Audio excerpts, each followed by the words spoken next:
Welcome back to the channel. I'm David, and this is actually part 2 of a 2-part series on picking these two guns. If you haven't watched part 1, I would highly encourage you to go check that out first, and then this video will make more sense. So talking about performance with these guns, both of these guns are amazing. In fact, I'm going to call it a draw just right out of the box. There's really nothing to talk about as far as how it is. Like what I noticed on the slow-mo that you're seeing on the screen right now is that I am the limiting factor. I'm getting the same amount of muzzle dip and return on both guns. So really it's coming down to my grip and adequacy is what you're seeing on the screen. The gun really is, they're roughly the same weight. The triggers are roughly the same poundage. So you can do with this gun exactly what you can do with this gun. That is going to open us up into the world of preference. And when I pick a winner, I'm going to be picking the Sig, and that's because I compete with 2011 open guns, and the grip module on the Sig is much more reminiscent of a 2011 open gun. The CZ grip is amazing feeling, but the sculpt of the beaver tail is super narrow, which some people like. I don't prefer how narrow it is at the beaver tail. Like, don't get me wrong, I used to compete with Shadow 2s in production. Great guns. Swapping between an open gun to this is super easy. It's a good time to talk about kind of diminishing returns. Like, there is a big performance increase going from like a standard production pistol moving up into like a thoroughbred, like one of these types of guns, just because, you know, the controls are a little bit nicer, the triggers are a little bit cleaned up, they've got, you know, better appointments that are appropriate for sport shooting.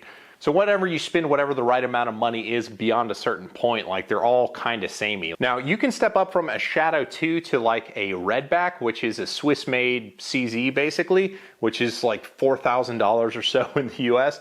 Again, it's a nicer gun when you like mess with it and stuff, but you're really not getting any more performance. You're just getting a mechanically nicer piece that costs more to produce, so it costs more to buy. And of course, I'll close this segment by saying my pick doesn't really matter. This is completely personal preference and sort of performance driven. It's easy for me to tell you what I prefer because I have both guns. I can shoot them both, and I'm like, well, there's not a really big difference, and this one's cost less and feels more like my open gun, so I like this one better. Before spending that amount of money on your own pistol, if you're picking between these two or this pistol and another one, go to a USPSA match, find people who are competing with it, and ask if you can shoot their gun after the match, and I promise they will let you do it. And so you can kind of get a feel for whether or not one is better for you than another.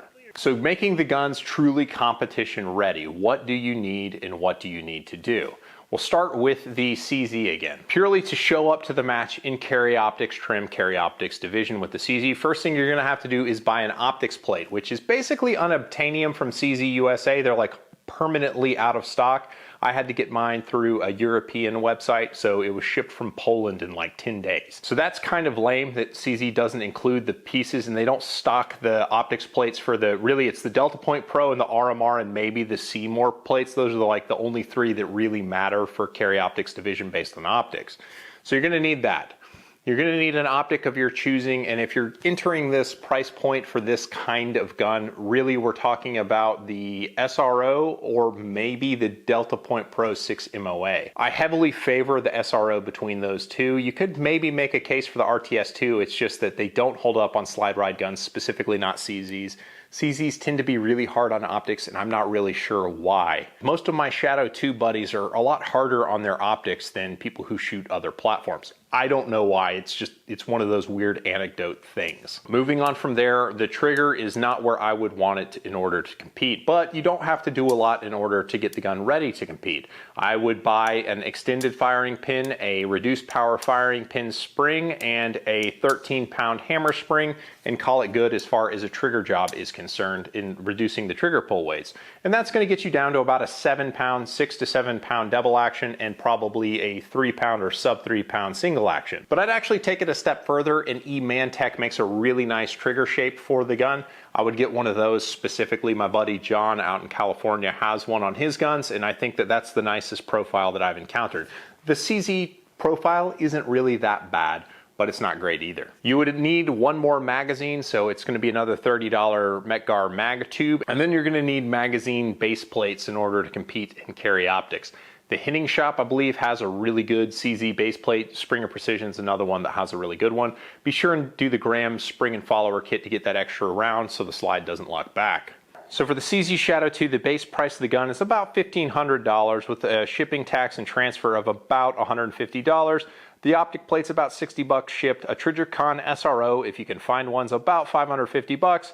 I would get the brass grips from Lock Grips. They really make the gun balance more towards the rear. It really balances out the gun. In my opinion, it doesn't have as much of this kind of movement. I really like the brass grips. I think they're the best grips you could get. And so those will run you about 135 bucks. I would get the E-Man-Tech trigger, which is going to be about 100 bucks shipped. I would go to CZ Custom for the firing pin, the reduced power spring, and the hammer spring, which is going to be about 40 bucks shipped. The extra magazine is going to be about $43 shipped. The magazine base plates are going to be about $250 shipped. Your total spend in setting up a CZ Shadow 2 optics ready to actually show up to the match with an optic on the gun and compete is $2,858 as I see it. Now that's assuming you don't buy a Range Panda optic cover, which I'd actually recommend you to have as well. The SRO doesn't come with an optic cover, and the Romeo 3 Max does come with an optic cover, but it's so loose fitting that it falls off in the holster. So I'd recommend one in that case too. You're gonna need an optic cover either way. In addition to an optic cover, you're also gonna need a pistol rug. That's actually really important at pistol matches. Neither one of these guns come with the pistol rug. They just come with the hard-sided cases that will just take up space in your closet. So you're gonna have to spend like 15 bucks and get a pistol rug to transport the gun from your car to a safe area to where you can get it in your holster.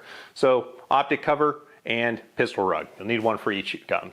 Talking about the P320 MAX. The street price on this gun right now, if you do a good bit of searching, is about $1,350. They're supposed to be about $1,600, and even at $1,600, it is a steal. The triggers that come in the P320 MAX are plenty good. I'm on the fence as to whether I would even upgrade them or not, but we're gonna go ahead and say I would for the short stroking issue. So I'd put the Gray Guns kit into the gun. Magazines, we've got the right number of mag tubes, but I would just need the Graham spring and follower kits and some base pads, so I would have to get some of those as well. And that's really kind of it. That's all you really have to do. They give you an extra spring, so you got a 14-pound and a 12-pound recoil spring in the gun. So you don't even have to mess with that. You got two springs that you can play with. So the gun is basically done at that point, just buying basically mag extensions and a trigger kit if you want. So your total spend to show up to the match with a Max, and that's an excellent tongue twister. I want you to stop right now, say it out loud.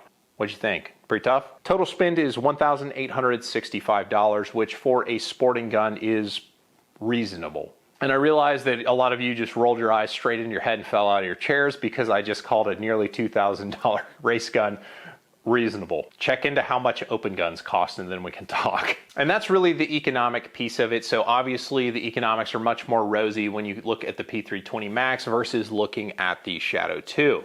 The next piece is talking about what maintenance on the guns is going to be like. Like, there basically isn't any maintenance that you have to do on the P320s. You may need to change like the trigger return spring or something like that as it starts to wear out, but it's not gonna break or anything like that on you. You're basically just gonna have to keep the gun cleaned and lubed. That's really it, and you're gonna have to clean your dead skin out of the grip module. If the module gets too beat up, you can just buy a new one. They can ship it straight to your door. They're about 250 bucks. Whereas the CZ has a steel frame, the magwell isn't gonna get all that beat up on reloads, so you can just keep doing what you're doing. But the CZ has a lot of other stuff that you're gonna need to be aware of. Now the Shadow 2 is a big step forward from what the old Shadows were as far as maintenance is concerned. The Achilles heel of the CZ design is the trigger return spring, and you'll know that you've broken it because the trigger will stop swinging forward. I was at the range just the other day and I saw the broken trigger return spring of one of my USPSA buddies sitting on the bench at the back of the range. So it is a prevalent issue. It's not as common as you think. So like you guys who shoot CZs casually, you know, a couple thousand rounds a year maybe, you guys really aren't in that much danger of breaking trigger return springs. It's just the guys who are shooting more than 10,000 rounds a year and doing a lot of dry fire practice. Those guys are gonna have to keep on top of the change. But as a precaution, you could change the trigger return spring about every 10,000 rounds. The Shadow 2 solves the issue with the slide stop. The old CZ guns would break slide stops about every 10,000 rounds as well. The new ones last more than 20,000 rounds. So around 20,000 rounds, consider getting a new slide stop and going on with life. And the way that you'll know a slide stop is broken is the gun will start locking to the rear randomly. When the gun starts locking to the rear randomly, just stop shooting and change your slide stop and get back to action. I realize that I'm making the CZ sound like really picky and finicky and like you can't do anything with it, but I promise you these are robust guns. They work just fine. It's just Maybe once a year for most competitive shooters, you'll have to change out the trigger return spring. Not that big a deal. Kind of a pain to take the gun apart and get at, but not that big a deal when you've had some practice changing it. So now is the moment that you've been waiting for. Which of the guns is he gonna choose? Now I want you guys to understand when I'm about to pick one of these guns, that this is like picking which of your children is your favorite. I love both of these guns. I could compete with either one of these guns. They're both fantastic guns. Before I say anything about this, like part of what I'm gonna pick is gonna be based around the brand, but one thing I can say about both these brands is they're both excellent. Both of these brands actively support USPSA. They sponsor major matches, they sponsor nationals.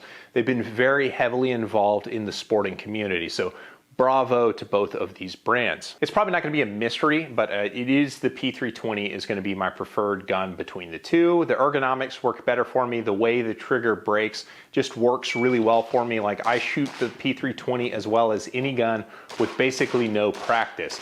So I really do like the way the P320 is. I like the balance of the P320 a bit better. It is more back towards the rear. It's a little bit better balanced than the Shadow, which is a little more muzzle heavy.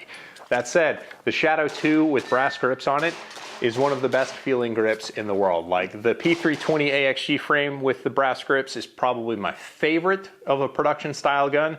But number 2 is the Shadow 2 with the palm swell brass grips. It is absolute heaven to shoot with those brass grips on the gun. Now, one piece of advice that I would offer to you is when you're thinking about this, pick the gun that you actually really want. Don't make a compromise with yourself and get the one that you think you would just do just fine with, because what ends up happening is you get that one, realize you like competing, and then you get the other one as well. So that said, which gun do you really want? Don't think about the price, although the price is a factor. Which gun do you really want? Let me know in the comments. I appreciate you guys, and I will catch you on the next one.